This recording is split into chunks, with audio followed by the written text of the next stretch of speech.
Hey guys, coming at you today with a super awesome Valentine's Day dessert, super indulgent and delicious Keto Chocolate Lava Cake.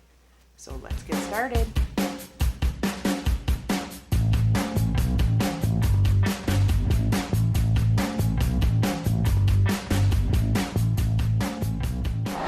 Hey everyone, welcome back. If you're new here, thanks for joining me. My name's Alycia and I'm a sous chef with a sweet tooth. And here we make delicious pastries, many from my time as a pastry chef. And my goal is to make the best keto desserts possible.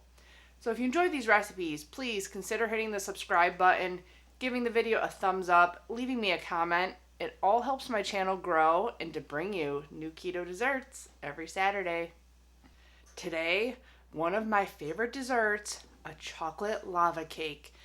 We make this at work all the time, and I think that's probably one of the last times I cheated with sugary desserts. I had one bite of a chocolate lava cake with ice cream because it just looked so good, and my stomach instantly hurt afterwards. So I haven't done that since, but I'm super glad to have this recipe, and now I'm kind of sick of it because I literally tested this about 8 times, and every time I had to make 4 lava cakes in different ways so that you guys would have different options for the lava cake. So I've had lava cake pretty much every night for the last week and a half. I figured out the perfect way to do it ahead of time. That way you can just prep this the night before, pull it out of the refrigerator when you're going to clean up your Valentine's Day dishes, pop it into the oven, it'll be ready for dessert. It's so good. Now there's 2 different ways to make chocolate lava cake. There is one that it's just an underbaked cake, which it's actually harder to underbake baked goods than you think. I kept pulling it out too. I'm like, oh, it's almost done. No. I figured out the timing so that you guys could have a nice molten center to your chocolate lava cake if you go that route. The other way is doing a frozen ball of ganache in the middle of your chocolate lava cake. So I'm going to show you both ways today. First, we got to make our ganache, obviously. This has to refrigerate, and then you scoop it and freeze it. You can cheat and put it in the freezer right away, and you just got to remember to scoop it before it gets rock hard, because otherwise you're not going to be able to scoop it. This is the hardest part if you're choosing to do the ganache route. You got to do this the day ahead. You can do it 2 days ahead if you wanted to. You can use any chocolate chips you want in this recipe. I'm using Lily's chocolate chips, but I just found out that the semi-sweet chocolate chips that I've been using for all my recipes that said 0 net carbs are now 2 net carbs per half an ounce. So all my other recipes that have macros, they're going to be a little bit higher than what they say on my recipes, because I've been using this brand and this style of chocolate chip pretty much the entire time I've been doing my YouTube videos. So apparently the package was wrong back when I was using it, and they changed it. Bake Believe and Chalk Zero are both less carbs, or you can just make your own keto chocolate. I know there's a lot of people out there that do that, but I'm using the semi-sweet. You can use any style of chocolate chips you want. Milk, dark, whatever you like. I'm adding 70 grams of heavy cream. We're kind of making a ganache here. Usually ganache is 1-to-1 heavy cream to chocolate. But I did that, and the reason I did so many tests was because I really wanted that lava flow out of your cake. And unfortunately, our chocolate isn't the same as other chocolate. So to get that flow, we need to add a little bit more heavy cream. So that's why I only did 1.5 ounces of chocolate chips, or 42 grams, and 70 grams of heavy cream. Sorry, 2.5 ounces of heavy cream. The easiest way would be to do a 1/4 cup and then a tablespoon. So I'm going to put this in the microwave 50% power for 10-second intervals just to get the chocolate melted and combined.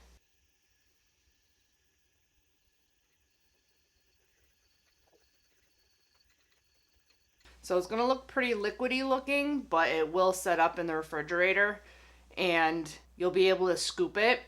I used a tablespoon measuring scooper just about, and I just scooped it onto a plate and put it into the freezer to freeze the ganache balls. I already have some made in my freezer, so we can get right on to the rest of the recipe. So when you're baking, it's all about efficiency and doing things in a certain order so that it takes you the least amount of time. So when I'm explaining things, I literally can be doing everything I'm doing at once, but because I'm showing you, I don't want to be running the mixer and stuff like that, and I don't want things to burn while I'm talking and all that jazz. It takes me a lot longer to do my recipes, but if you can do all this stuff at once, have your chocolate and butter melting on very low on your stovetop while you measure out your ingredients, you get your ramekins ready for your chocolate cake while your eggs are whipping. It's all about efficiency if you want to not spend a ton of time in the kitchen. The ingredients are super simple. The original lava cake recipe was literally just eggs, sugar, bittersweet chocolate, butter, and 2 tablespoons of flour. So I just had to figure out the flour element, but I also had to cut down the carbs in our chocolate. So I used a baker's chocolate, and we're going to add stevia to that, so that we're basically essentially making our own sweetened chocolate. I wanted to make this recipe easier for you guys, so I originally was testing with 2 eggs and 2 egg yolks. I hate separating eggs and having stuff left in my fridge. I always end up throwing it out because I forget to freeze it or whatever. Life happens and I forget about things. So I made the recipe with 3 whole eggs and it worked out great. So I'm trying to make it as easy as possible for you guys. And because we're doing less baker's chocolate than the recipe called for, we're adding a little bit of cocoa powder. And this cocoa powder is 2 grams of carbs, 2 grams of fiber. So this is what I use. With that package being messed up, I kind of am skeptical of this package, but that's what it says. So we're gonna add 2 tablespoons, which is 12 grams. So this is gonna be a super chocolatey, indulgent dessert. Perfect for Valentine's Day. Just a 1/4 teaspoon of xanthan gum. This just replaces the gluten that we don't have because of our flours. I always add xanthan gum. It helps keep your baked goods together. And then just a tablespoon of coconut flour and a tablespoon of whey protein, unflavored, which you can use any flavored protein powder you want. Just remember that there is usually a sweetener in your flavored protein powder. And I'm using whey protein isolate. I'm not sure how whey protein concentrate works in recipes. Coconut flour is very brand specific. This one is 15 grams for 2 tablespoons. So I went on the higher end and did 8 grams because you can't really cut 15 in half equally. And then 1 tablespoon of the protein powder, which I figured with scooping it and leveling it off like that is 5 grams. I need more room. Need that one with 7. That's why I weigh things. Oh, my scale might just be messed up with something. What? Make sure you don't have anything touching your scale.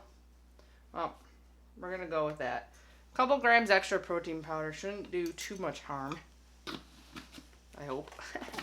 When you work, spread out a little bit because I need it all on this board to fit in camera frame, so makes it a little bit more difficult. Put your dry ingredients together. Very little dry ingredients. The sweetness level on this is up to you. This is very particular to people's sweetness levels because baker's chocolate has no sweetener in it, so you're basically essentially adding whatever sweetness you want to this recipe. So I'm adding a 1/2 teaspoon of liquid stevia. And just to bump up the chocolate flavor in this, I'm adding a teaspoon of instant espresso powder. This is completely optional though. It just brings out the chocolate flavor. It doesn't really taste like coffee. It just enhances the chocolate. Okay, so I have this on a water bath. I'm gonna put it on as low as I can. You can also melt this in the microwave. It's perfectly fine. I don't know why I didn't do that. This is a recipe I make at work all the time, and we don't have a lot of bowls that go in the microwave. We have metal bowls, so it's just kind of second nature for me to do it this way, I guess. You can easily do it in the microwave. We need to put eggs and sweetener in here, so I want to get that measured out. So I'm just using a classic granular monk fruit sweetener. This is erythritol base, but it has monk fruit in it to make it a 1-to-1 with regular sugar. And we're doing 48 grams. The amount of sweetness here, you could up it to if you would like. This was just what the original recipe had. So that was just a 1/4 cup of granular monk fruit sweetener. I had my eggs warming in a little bit of warm water. They're still kind of cold though, so it might take a while to whip up. But you want them super light in color and thick. This is very similar to my flourless chocolate cake. It just has a little bit of flour to add a little bit more of a cakey texture in there. And this is best straight out of the oven. But I had so many tests that I obviously couldn't eat them all straight out of the oven. So after I cut into them, like the next day, I would microwave them on 50% power for like 30 seconds. It wasn't as good as like moist of a cake, but it was still delicious. Can't go wrong with chocolate. Give this a little stir in here. I turned it off because I could hear that it was like boiling like crazy. So I didn't want it to burn my chocolate. Keep an eye on that. Okay, now to prep our ramekins. These are 6-ounce ramekins, I believe.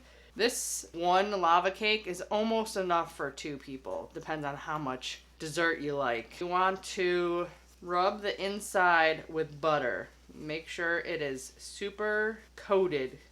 I had a couple that I missed some bottom parts and they stuck. Don't want that.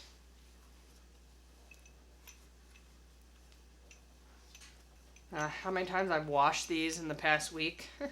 Guessing you can also spray them with avocado oil. I just don't know how well that'll work. This is like all the recipes, and at work we actually coat them in sugar. We don't usually pop out our lava cakes because we're usually doing like 100 of them, and popping 100 of them out and getting them on plates and all that would take too long. So we usually just leave it in the ramekin and put a scoop of ice cream on top and serve it like that. But a lot of recipes said to flour your ramekins, which our flours don't act like regular flour. So I feel like if you like coated this in whey protein or coconut flour, it would leave like a coating on your chocolate cake, which wouldn't be appealing. So what I did, I was using this to coat my ramekins, but I didn't like the look of the lava cake when it came out necessarily. It got kind of dark. So I have this cocoa powder in my cabinet. If you have just a regular Hershey's lying around, this is a little bit higher in carbs. It's 2 grams for a tablespoon, but we're just using a teaspoon, so not even a carb there. So to coat ramekins or any kind of pans, you're not going to need all this. You shake it around the bottom, and then over your next ramekin, you swirl your ramekin around to coat all your sides.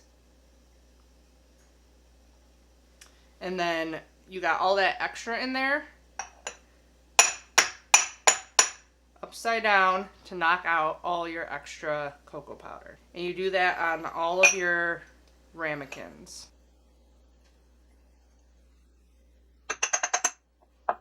And then the last one I do into the garbage can. You are wasting like maybe 1/8 of a teaspoon of cocoa powder.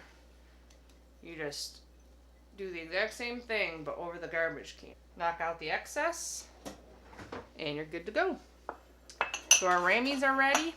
I always love using portion scoops. It just makes the process easier. You know exactly how much you're putting into each cake, and it makes it even. These will be linked below. It comes in like 3 different sizes. My chocolate is almost melted, so this is just gonna keep going. And then I'm gonna whip up my eggs. Depending on what temperature they are, it could take anywhere from 3 minutes to 10 minutes. The one time they were out all day, but they were still cold because it was cold in my house, and it took forever for them to whip. So it all depends on the temperature of your eggs. And we'll be back when it's time to put it all together.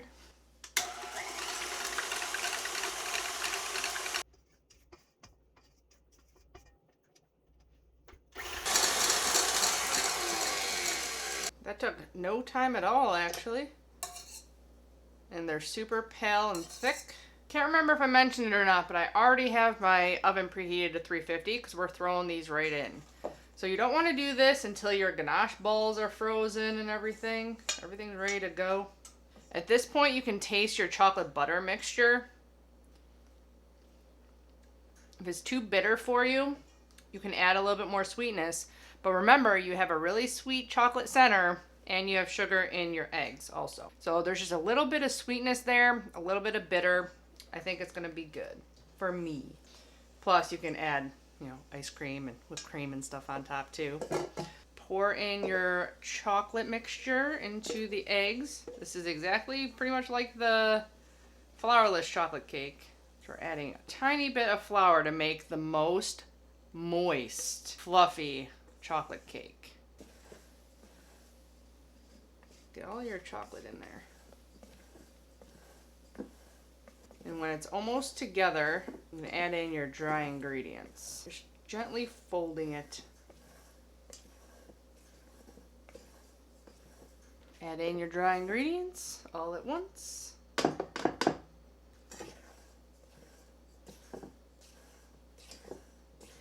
Sure all your clumps are broken up. You just don't want to deflate the eggs too much. And no streaks of egg in there. I'm going to do one to open up and eat, one to take photos of, and then one without a chocolate center so that you know how long to bake it for. So use my middle scoop, put one scoop in the bottom, and then you grab your frozen ganache centers out of the freezer. They're gonna look like just frozen balls of like chocolate whipped cream. Squeeze that down in there, and then top with another scoop. Oh, I forgot this guy. This guy I'm just gonna put in the fridge because we can eat it another day. And then you're gonna top it with another scoop. Right, like a halfer scoop. And then I just get all the batter out of there and give a little bit on each one.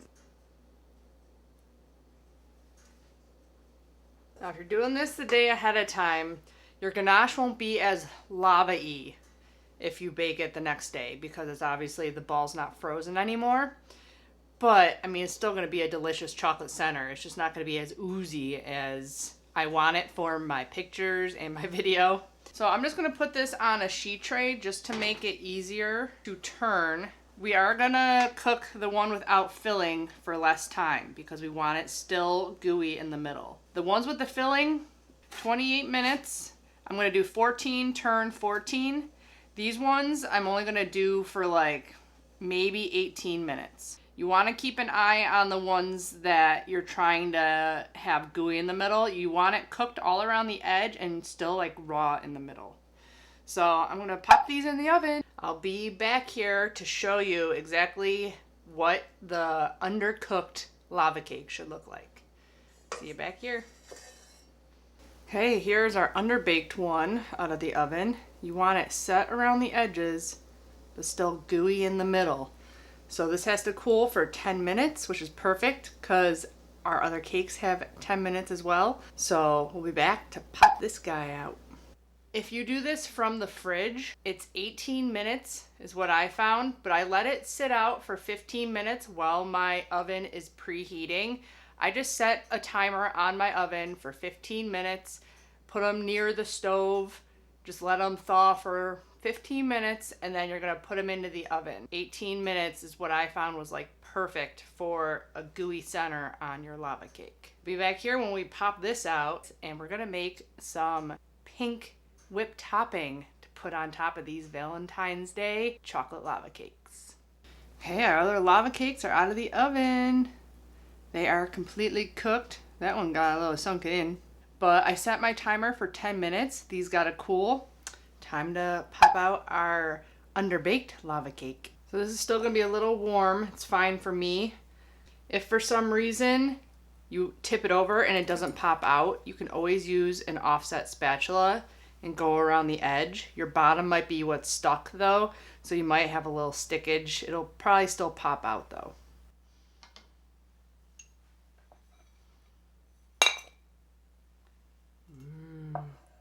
That was in the oven for 16 minutes. So it gets less rise on it. Still gooey in the middle. Nice fluffy cake.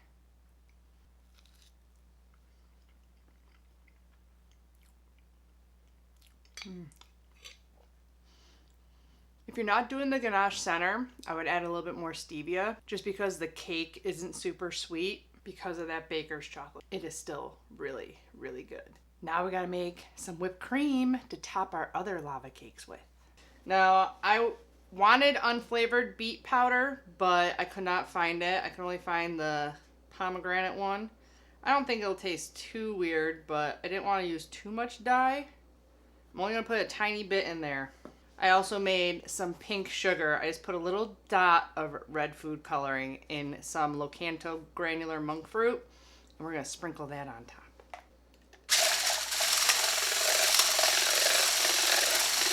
A little bit more. I'm not adding any sweetness because this does have stevia in it.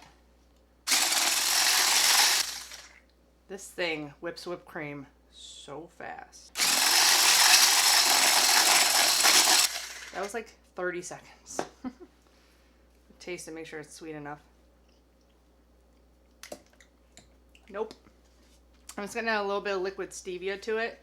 This might fall. If you check out my orange poke cake recipe, I'll link it up there for you. I make a stable whipped cream with some gelatin so that you can make your whipped cream desserts and the whipped cream doesn't just ooze everywhere. But there is some guar gum in this powder, so it might be okay. That's better. Okay, it has been 10 minutes. I added a little bit more pink to it because it was not showing up on camera. Top it. Ooh, it's slidey. Still a little warm.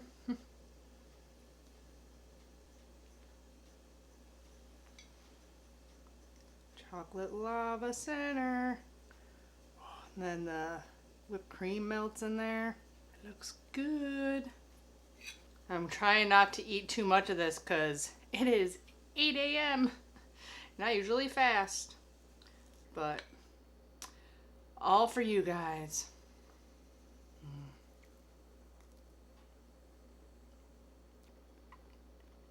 Yeah, it's super good. It is like the most moist cake. And then with that chocolate ganache center, super good. I hope you guys enjoy this recipe. I didn't mention it is 4.5 grams of net carbs for one lava cake, but it's the perfect addition to a fancy Valentine's Day dinner. So load up on your steak and lobster and then indulge in this for dessert. Let me know in the comments below if you try out this recipe. You can tag me on Instagram at Keto Upgrade Chef, or I do have a Facebook page, Keto Upgrade, where you can post pictures. I'd love to see your delicious Valentine's Day desserts. Don't forget to check out my Amazon links and the blog link in the description box below. Give the video a thumbs up if you enjoyed it. And as always, I'll be back with many more keto dessert recipes. Bye guys.